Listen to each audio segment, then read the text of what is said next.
Maqaa Abbaa, kan Ilmaa, kan Hafuura Qulqulluu, Waaqa tokkoo. Ameen. Kiristoos du'aa ka'ee humna afaan gosaatiin seexanni hidhamee addaan bilisa ba'ee egaan kana boodaa nagaa fi gammachuun nuuf ta'e. Du'a isaatiin du'a keenya kan balleessee, du'aa ka'uu isaatiin immoo du'aa ka'umsa keenya kan mirkaneessee Gooftaa keenyaaf Fayyisaa keenya Iyesuus Kiristoosiif galannii fi ulfinni guddaan isaaf haa ta'u.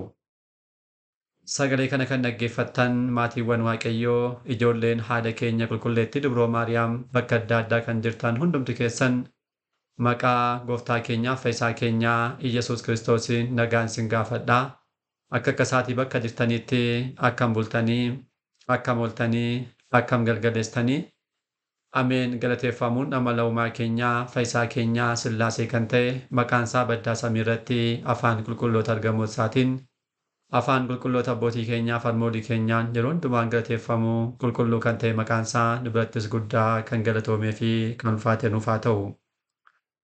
Deessuu Gooftaa keenyaa haadha hunduma keenyaa qulqulleettii Dubroo Maariyaam qulqulloota argamoota Waaqayyoo qulqulloota abbootii keenyaa harmoolii keenya hunduma isaaniidhaafis akka kennaa isaaniitti galannii fi ulfinni guddaan isaaniif haa ta'u. Egaan maatiiwwan Waaqayyoo koorsii keenyaa qo'annaa kitaaba qulqulluudhaan boqonnaa ja'affaa kitaabilee qulqullaa'oo irratti gaaffii kaa'idhaa fi deebiiwwan isaanii kan jedhuun barumsa keenyaa jalqabnee kan jiru kutaawwan 1-2 yeroo darbeen baranneerra. Dhimmoota amantaa duukarra waliin qabatan kiristaanummaadhaa bakka itti kan jiranidhaa fi kitaaba qulqulluutti gaaffii adda addaa kanneen kaasan kan jedhu. Akka seensaatti amantaawwan muraasa ture kaasnee kan dhaabbanne guyyaa har'aa immoo kallattiimaan gara gaaffiiwwan kaaniittidha kan dabarru kutaa sadaffaa kanaan jalqabne jechuudha. Tokko isaaniidhaan gaaffiiwwan isaan kaasan ilaalaa itti fufna jechuudha. Guyyaa har'aadhaaf kan ilaallu gaaffiiwwan eesistoota irraa kaa'inaaf deebiiwwan isaaniidha kallattiimaan gara barumsaatti dabarraa Waaqayyo Abbaan keenya. Akkuma yeroowwan darbanii nu gidduutti argamee nu barsiisuun fedhaa fi eeyyama isaa nuuf haa ta'u. Gaaffii eetistootaa kan jedhutti darbuu keenyaan duratti walumaa galatti waa'ee gaaffilee kitaaba qulqulluutti kaa'aniidhaa fi kallattii kamii ilaaluu akka qabnuuf nutis immoo maal gochuu akka qabnu wantoota muraasaa dubbachuudhaan gara sanaatti dabarra. Egaan guyyaa irraa addunyaa keenya kitaabilee jiran hundumaa keessaatu kitaaba qulqulluutti gaaffiidhaa fi tuffii baay'eedha kan ka'u. Kitaabilee addunyaatti ka'an keessaatu kitaabilee guyyaa irraa addunyaa jiran keessaatu kitaaba qulqulluu tuffiidhaa fi gaaffii baay'ee kan simate kitaabni tokkoyyuu hin jiru dhugaa dubbachuudhaaf. Kitaabni qulqulluun baroota adda addaatti jechaadha. Namoota adda addaadhaan gaaffiin adda addaa irratti ka'aa tureera. Tuffiin cimmir tuffii mataansaa karaa adda addaadhaan irratti kahaa tureera. Keessumattuu as yeroo dhiyootti gaafa dhufnu naannoo jaarraa 17ffaa irraa eegaluun jechuudha. Namoonni baay'een kitaaba qulqulluu eebba'uudhaan barreeffamoota baay'ee barreessaniiru. Barreeffamoota baay'ee barreessaniiru. Baay'ooliin isaanii kitaaba qulqulluu balleessuudhaaf kallattiin isaa jaalanii deebaniima kitaabichi qulqulluu dhugummaa isaa akka itti argatan ni jira. Kitaaba qulqulluu irratti dhaabbatan taane kanneen banan deebanii dhaabbatichumti immoo dhaabbata kitaabni qulqulluu itti maxxanu ta'eefaa yeroo itti galmaa'anii jirannaa seenaa keessa wantoonni baay'ee nama dinqisiisan ba'uunat karaa Waaqayyoo raawwatamaniirunna. Isaan kana yoo carraa isaa argattaniif yoo ilaaltan kitaabilee adda addaa dubbistan jechuudha ni argattu. Manneen nama baay'eechaadha. Akka dhaabbataatti kitaaba qulqulluu balleessuudhaaf kitaaba qulqulluu gicciiti walitti bu'aa kitaaba jechuudhaan sobadha jechuudhaan irratti qo'annoo taasisuudhaaf dhaabbattoonni banaman isaanti deemanii dhaabbanni sun dhaabbatatti kitaabni qulqulluun maxxanfamu ta'anii yeroo isaanitti jijjiirama afaanii jiraatanna. Naa yaadonni baay'ee gaaffiiwwan baay'ee yaadonni ceephaa'uudhaan barreeffamu baay'eetti ka'aniiru guyyaa irraa si yoo ilaalle yaadonni falmii karaa adda addaadhaan namoota irraa kanneen ka'an bifa isaanii haa jijjiiratan malee durumarraa eegalanii kan turanidhaa fi abboonni keenya waggoota dhibboota baay'ee dursanii deebiitti kan kennanidha. Abboonni keenya hundumaadhaaf deebii kaa'anii itti deebisanii lafa kaa'aniiru. Guyyaa irra tarii adda addummaa kan ta'e miidiyaadha. Miidiyaa jijjiirame akkasumas bifa jijjiirata malee gaaffii hundumaadhaaf deebi'ee lafa taa'eeranna. Namoonni kitaaba qulqulluutti gaaffii qaban ilaalchisee yaa'u gaaffii isaanii bilisummaadhaan yeroo gaafatanii nuun kiristaanota waan taaneedhaaf gaaffii isaaniidhaaf nu gammachiisa. Maaliif beekuudhaan gara kiristaanummaatti akka isaan dhufaniif gara jireenya bara baraatti akka isaan dhufan waanta taasisuudhaaf yeroo isaan gaafatan gammachuudhaan gaaffii isaanii ni fudhannaa jechuudha. Nutis immoo gaaffii isaanii kana gammachuudhaan fudhanne ni deebisnaaf. Ni deebisnaaf garuu baay'ee kan nama gaddisiisu immoo namoonni gaaffilee kana gaafatan baay'een isaanii deebii isaa barbaadanii osoo hin taane falmii gatii hin qabneedhaafidha. Amma eetistoota kanas itti aansee kan ilaalu osoo hin taane beetalee warri alagootaa fi shakkisoota kanneen jedhaman jechuudha. Gaaffilee kaasan hundumtumaadha. Irraatuu baranii gara jireenyaatti dhufuudhaaf osoo hin taane yeroo baay'ee callisaniituma falmii gatii hin qabneefidhaafidha. Kanas hin beekna sirriitti jennaa. Kanaafidha egaa yaa'u akkuma beektan gaaffii si'a dhibba gaafatame akkasumallee yeroowwan darban deddeebiidhaan namoonni baay'een kan gaggaafatan bifa isaa osoo hin jijjiirin isuma deebisanii namoonni kan isaan gaafatan sababa kanaadha. Beekuuf osoo hin taane falmiidhaaf waan ta'e jechuudha. Osoo beekuudhaaf ta'e gaaffiin jalqaba yeroo gaafatamu gaaffii sanaaf deebii yeroo kennamu kanumaan deebii argatee namni callisuu danda'a ture. Garuu barbaadumsi namoota kanaa irraa baranii hubachuudhaaf osoo hin taane maaliifidha? Falmii gatii hin qabneedhaafidha. Kana ta'uusaa gaaffiiwwan isaanii namatti agarsiisaadha. Egaan dubbiin namoota akkasii yeroo haala adda addaatiin kan adda addaatiin dubbiin isaan dura taasifamu kun dubbii faayidaa hin qabnee fi dadhabsiisaa kan fakkaatu haa ta'uyyuu malee deebii isaaniif kennuudhaaf garuu akka kiristaanummaatti addan kunnu. Addan kunnu maaliif tokko kitaabni kun yeroo hundumaa deebi'ee kennuu akka nu ajaja. Kan lammaffaan immoo sababii nuti kana taasisuudhaaf inni guddaan jechuudha. Obboloonni dhugaa barbaadan baay'ooliin ragaawwan sobaa kanaan akka isaan hin sossobamneedhaaf isa dhugaa ni himna. Baay'ooliin dhugaa barbaadan sanaan deebi'anii gara jireenya bara baraatti ni galu jechuudha. Innaa kana abdii taasifannee yeroo hundumaa akkasumas jecha kitaaba qulqulluu waan ta'eedhaaf namoota gaaffii gaafataniidhaaf osoo hin nuffin yeroo hundumaa deebii ni laannaa jechuudha. Egaan kutaa kanaan akkuma jalqabnee kaasne gaaffiiwwan namoota kanaa ilaallaa jechuudha. Kan eetistoota, kan alagootaa fi gaaffiiwwan shakkitootaa isaan kun sadan sirriitti ilaalamu jechuudha barumsa kanaa. Guyyaa irraa dursine akkuma dubbanne gaaffilee eetistootaadhaa kan ilaallu. Egaan eetistoota dursinee ibsineerraa barumsa keenyaa kutaa jalqabaadhaan eetistiin namoota jiraachuu waaqayyootti namanneedhaa fi yaada waaqni jira jedhu kan hin fudhanneedha. Waaqayyoo hin jiru jechuudhaan kan naman jechuudha. Namoonni ilaalcha akkasiidhaan gaggeeffaman baay'ooliin isaanii guyyaarraa namoota beekumsa saayinsiidhaan ni jirra. Beekumsa saayinsii hin qabna ni beekna warreen jedhaniidhaa fi waan tokkos immoo qorannee yoo bira geenye malee hin amannu warreen jedhan jechaadha. Waaqayyoon osoo hin argin hin amannu kan jedhan. Egaa kun waaqayyoon arguu hin danda'amu. Waaqayyo ofiisaatii hafuuradha. Wanta fudhatee garuu osoo hin argin osoo hin mirkaneessin hin amannu warreen jedhan. Namoonni akkasii waaqayyoon osoo hin taane osoo waaqayyoon arganii kan amanan sammuu isaanii malee waaqayyoodhaan miti. Amanuu jechuun wanta mul'achuu hin dandeenye sammuu ofiidhaan qotanii bira ga'uu kan hin dandeenye tokko akka jirutti fudhachuudha amanuun matumsaa. Waan tokko arganii mirkaneessanii fudhachuun immoo beekumsa jedhama malee amantiin jedhamu. Egaan namoonni akkasitti kana yoo goone malee hin amannu warreen jedhan kuniidhaaf eetistoonni kuni kaayyoon isaanii inni guddaan maalidha? Kitaabni qulqulluun sirrii miti kan jedhudha kaayyoon isaanii. Maalidha? Kitaabni qulqulluun sirrii miti kan jedhu kaayyoo akkasii qabu. Kaayyoo kana mirkaneessuudhaaf immoo qorannoo manneen kuusaa fi dachee qofforuudhaan yookiin arkeeoloojii qorannoon akkasii kana baay'ee taasisaniiru. Waggoota baay'ee keessatti durumaa kaasee. Innaa isaan maal kan isaan jedhanii yaa'u waaqayyoo hin jiru jedhanii waan ta'aniidhaaf waaqayyoo akka hin jirre amansiisuudhaaf maal gochuu qabu? Guyyaarraa jiraachuu waaqayyoo dubbachuudhaan kan eegalu kitaaba qulqulluu akka inni soba ta'e mirkaneessuudha. Amma kitaabni qulqulluun dhugaa ta'etti yaadni isaanii soba ta'a. Maaliif kitaabni qulqulluu yoo dhugaa ta'e waaqayyo jira jedhama. Isaan immoo waaqayyo hin jiruudha. Yoo kitaabni qulqulluun soba ta'e immoo jiraachuu waaqayyo kitaabni jedhu soba ta'a jechuudha. Kanaaf yaadni isaanii maal ta'e dhugaa ta'e jechaadha. Innaa kaayyoon isaanii guddaan maalidha? Kitaabni qulqulluun kun sobadha kan jedhu mirkaneessuudhaafidha. Kana gochuudhaaf immoo kitaaba qulqulluu keessa wantoonni baay'een sammuu namaadhaan ta'e raawwatamaniiru. Fakkeenyaaf akkuma xiqqootti kitaaba seera uumamaa yoo fudhanne kitaaba seera uumamaa keessa raajiiwwan gurguddoon ni jiru. Jalqaba namni lama qofa uumame addunyaan kun akkasitti guutuun isaa raajii guddaa kan jalqabaati. Kan lammaffaa namoonni jireenya irraa addunyaan jalqabe kun cubbuu namoota tokkoodhaan akka ta'edha. Kitaabni qulqulluun kan dubbatu jireenyi lafaa kun dacheen kun kan eegale jechaadha. Akkuma kanaallee uummanni erga baay'atee booda immoo yoo tokko maal ta'eera bara Nohi bishaan badisaadhaan addunyaan dhumeera. Kun raajii guddaadha. Sodoomii fi Gomoraa gubatanii badaniiru.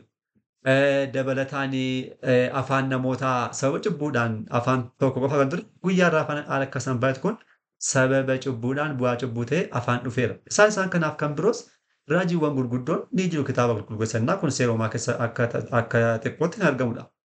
Innaa kaayyoon isaanii maalidhaa?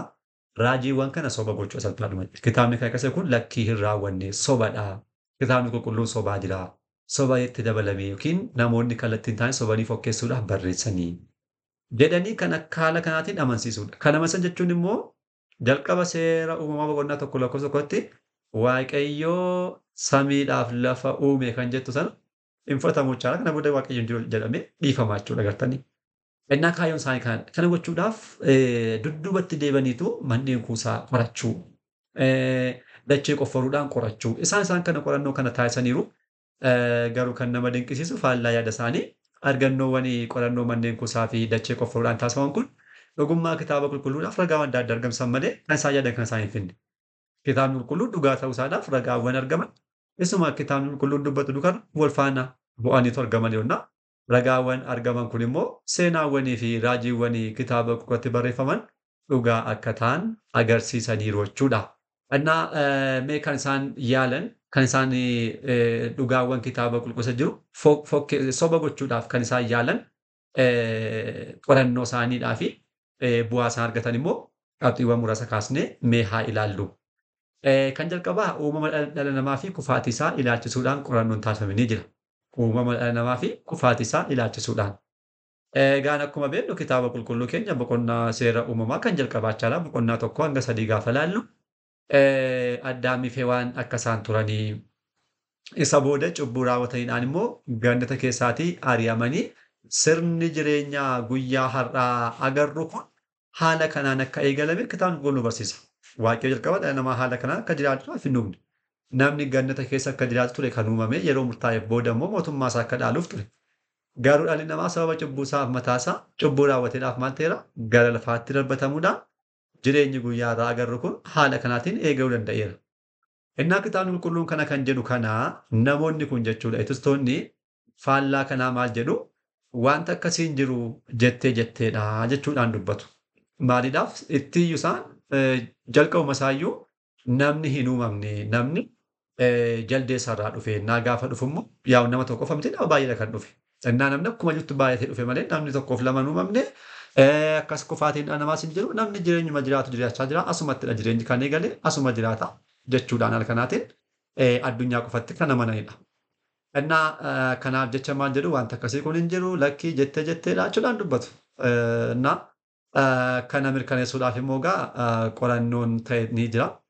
Qorannoo yeroo tokko naannoo baha giddu galeessa Asoor kan jedhamtu yeroo sana guyyaarraa naannoo paartiin baay'een ishee Iraanitti kan argamtuudhaa fi qaamni xiqqoon immoo naannoo Iraaq keessatti kan argamtu Aaroon keessatti qorannoo taasifameedhaan barreeffamni dhagaatti barreeffamee tokko argamee turenna. Guyyaarraa barreeffamni kun muuziyeemii Biriitish keessa kaa'amuudhaan namoonni daawwatu. Innaa barreeffamni dhagaarraa kun maal qabaa? Uumamni yeroo eegalu namoonni lama qofti akka turan. Namoonni lafa qofti akka isaan turan sirriitti kan dhugaa ba'uudhaatti barreeffameera. Kan biraan immoo achuma muuziyeemii Biriitish jechaadha kan kaawwame naannoo kanarraatu argamuudhaan fakkiin dhagaa hundee Baabiloonitti kaafame namoonni jalqabaa lamaan Addaamii fi Hewaan jechuudha. Gidduu isaaniitti immoo muka beeles jechaadha. Isa beeles. Dudduubaan immoo bofa qabatee kan jiru tokko dhagaan akkasiillee argameera. Innaa kun kallattiimaan seera uumamaa boqonnaa 8 kan ibsame seenaa sana fakkiidhaan qabatee kan jirudha. Innaa wantoonni akkasii kun baay'ee kan nama dinqisiisan immoo maalidhaa? Kan argame wanti kun dachee Baabiloonittidha malee dachee Israa'el miti. Israa'el warreen Waaqayyoon beekan osoo hin taane warreen Waaqayyoon hin beekne biratti mataasaa seenaan kitaaba qulqulluu kun beekamee alagoonni mataasaa haala kanaatiin beekan itti fayyadamaa turanii kan jedhu kan agarsiisudha. Wantoonni akkasii kun seenaan seera uumaa irratti yeroo sanatti barraa'e warreen alagootaa batale beekamee isaan immoo ittiin dhimma kana beekanii jiraachaa akka isaan turan ragaa guddaa ta'ee qorannoon isaanii yaadni isaan qabatanii ka'an fashalaa jechaadha. Dhuguma kitaabni qulqulluun kan jiru dhugaa ta'etu argameera jechuudha.